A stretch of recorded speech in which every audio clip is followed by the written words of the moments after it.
I am absolutely smitten with the ASUS Zenfone 10.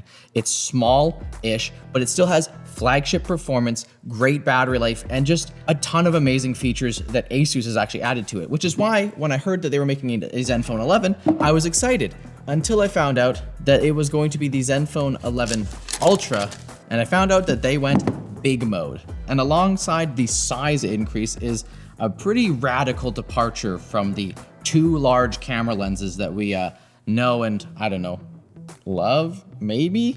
It's gone from their textured plastic back to a kind of smooth glass back, which honestly has a decent amount of grip in the hand, but nothing compared to this textured plastic back. It also still maintains an aluminum frame on the outside, though this time it's recycled aluminum because they're going eco-friendly mode, which is great. We love it. The phone has IP68 water resistance and on the front has Gorilla Glass Victus 2. Durable, baby. I really liked this Zen Touch button that was featured on the side of the Zenfone 10. It ended up being your fingerprint reader, as well as like you could use it to swipe down notifications and stuff like that. It was a multi-purpose button, and I really enjoyed that feature. And now you have an under-screen fingerprint reader and just a normal lock button, which is a little bit of a downer in my opinion. Hey, look at that, an included case. That's always a nice value add.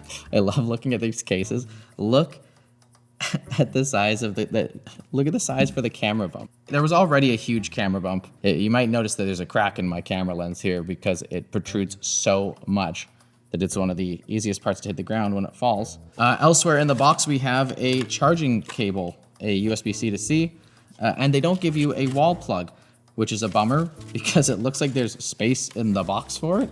So while it stylistically is a departure from the Zenfone 10, what it isn't very much a departure from is the ROG Phone. It's basically the same.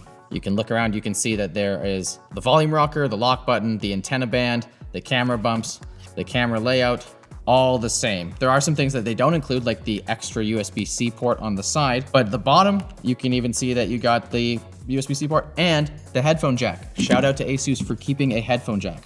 I love to see that.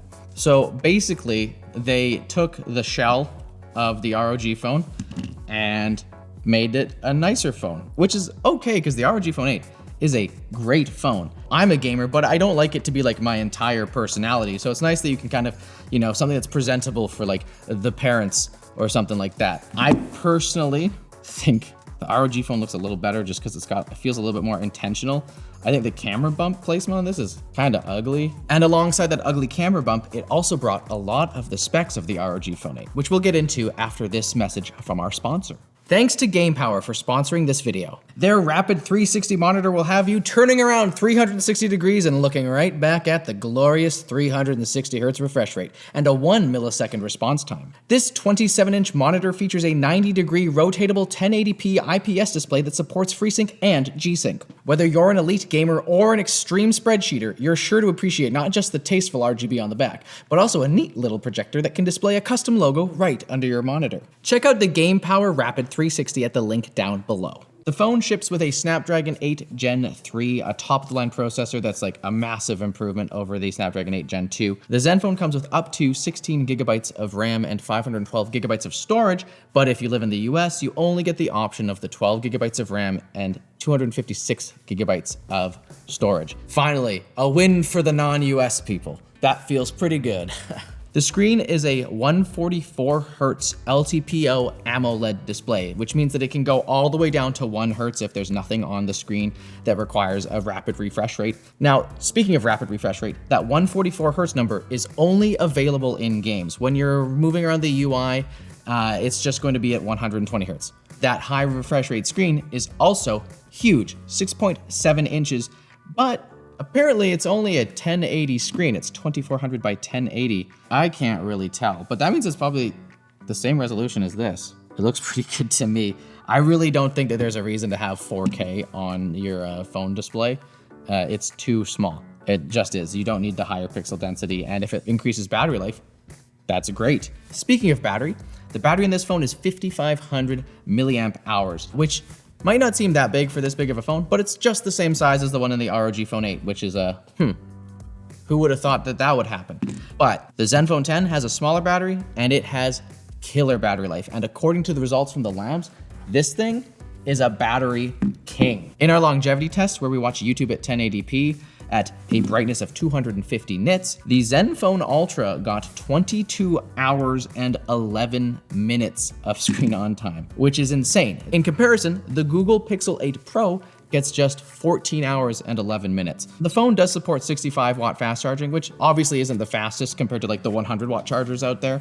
Still pretty good, but they didn't include a charger in the box, so we tested our battery charging with a 30 watt charger. And in about half an hour, you'll see about 44% of your battery filled up with a 30 watt charger, which is still pretty good, especially if that means that you get around 10 hours of battery life remaining on the phone.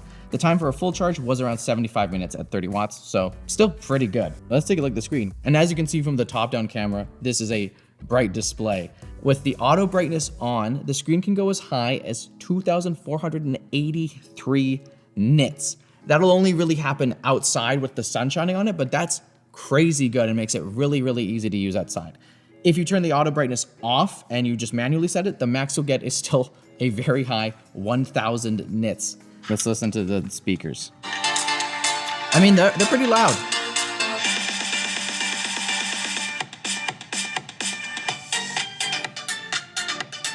That's not bad. Those are pretty good speakers. They definitely do some processing to like make it sound even louder at the top. But with that, this kind of makes this like a bit of a media monster if you got this great screen on it, plus great speakers. Now the display might look good, but can you take good photos? The biggest weakness on the Zenfone 10 is probably its camera system. It takes photos and it takes them okay.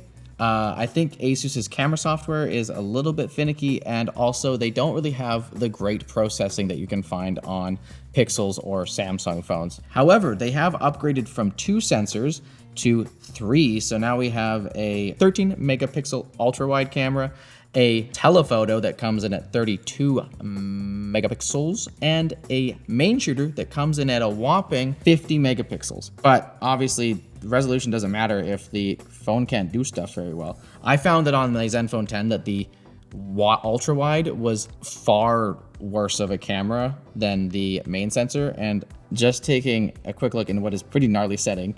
I mean, just through the viewfinder, you can see that the ultra wide does not handle light nearly as well as that main sensor. And in this lighting, there's kind of a haze that comes over the telephoto lens. Is that like, I've never really seen that before. The telephoto doesn't have a crazy like 10x zoom or anything like that, but in the camera app, you can go all the way up for a digital crop to 30 times zoom. And it looks grainy.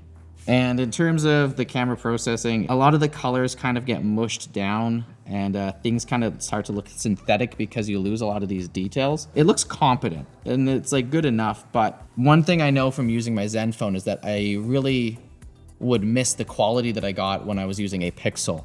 Just switching over to the selfie camera, we have a 32 megapixel front sensor, and it looks pretty good in this lighting. So on top of that, there's also a ton of AI features, because of course there's AI features because it's 2024, and if you don't have an AI feature, I mean, what are you?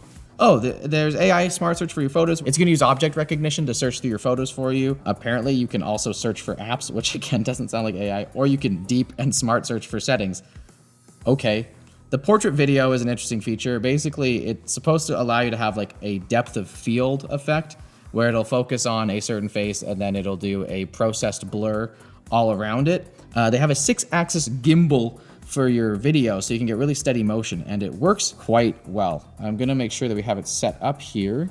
The hypersteady will limit the resolutions that you can record at, probably because it's going to be doing some sort of cropping at the edges so that you can get more balance. So you aren't able to shoot at the 8K 24 frames per second that the phone is capable of, though I don't know why you're taking 8K video. It can also do 4K 60 on the video. Let's see how good it is. Let's see. It's pretty good. It's pretty stable. Let's take a look at the regular video quality, which Labs specifically said was actually quite good. We'll just do normal stabilization. Just from the viewfinder, things are actually looking quite good. Colors seem accurate. There's not a ton of noise when I look at the darker scenes. It seems like the mic is pretty sensitive to noise, to like being bumped and stuff though. Maybe something to note, but again, it's a competent camera. It would be interesting to see if installing Gcam could maybe like give you an extra edge in terms of photo processing, but who knows? What I know is I want to game on this. Despite this not being an ROG phone, you still get to take advantage of like the Game Genie features that are on the ROG Phone 8, which includes stuff like setting frame rate limits or increasing your overall performance, and not worrying about the heat. However, I think labs saw from testing that if you let this thing go absolutely unhinged, it gets really hot and it can be uncomfortable to hold. And honestly, apparently, the performance holds pretty steady, even at not full tilt. So you can adjust the refresh rate, a bunch of other stuff. You can do macros, picture-in-picture. If you want a video over top, you can speed up. The system's optimized now, boys. We're playing Genshin Impact on high settings, and it's not quite at the full resolution of the screen, but it is definitely good enough. And we are seeing a pretty solid 60 FPS, even in a busy scene like this castle town area. And Labs confirms that it plays well. Apparently it runs warmer than the ROG phone in most settings, but you still get a pretty consistent near 60 FPS with 58 average frames per second in this specific area of the game on a 30-minute play session. The performance mode offered slightly higher frame rates at higher quality settings, but the thermal management of the SoC would throttle the phone down to about 50% performance, and it kind of made things worse. So they recommend that you keep it in dynamic mode as opposed to going for the performance mode, which you can all control through the Game Genie. Zero complaints about gaming performance. It's just a solid chipset. The Snapdragon 8 Gen 3 is a heck of a chip. One thing that I find very frustrating about their software is that their display settings, they have this thing called Splendid.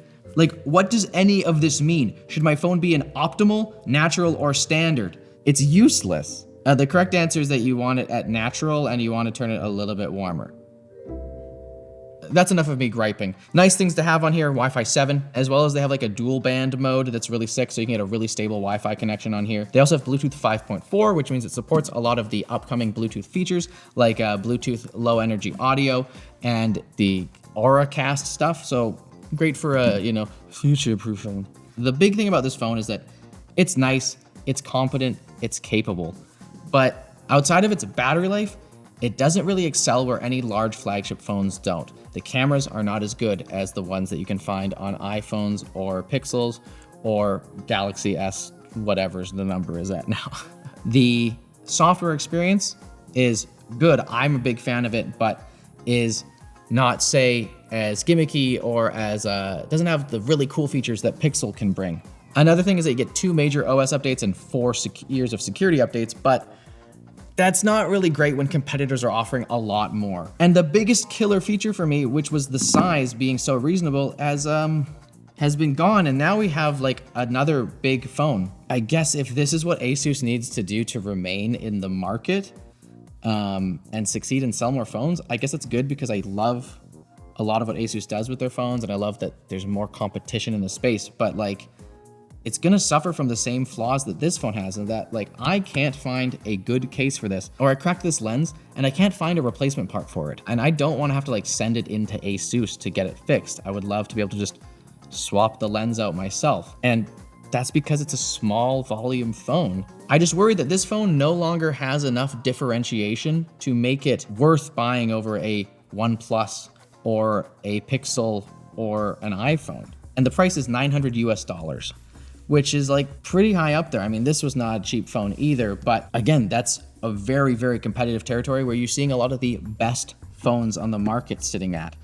After using the phone, I am less disappointed than I thought I would be, but I still feel a little bit of a betrayal for ASUS leaving the small phone market. I'm hoping that because there's a suffix, maybe there will be a Zenfone 11 non-ultra that will be small and not sacrifice too many of the specs, but I'm not holding my breath, and I'll keep holding on to this banger of a phone. I love you. And I love you for watching Short Circuit. If you liked this video, why don't you check out Mr. Jake Bellavant's video on the Zenfone 10.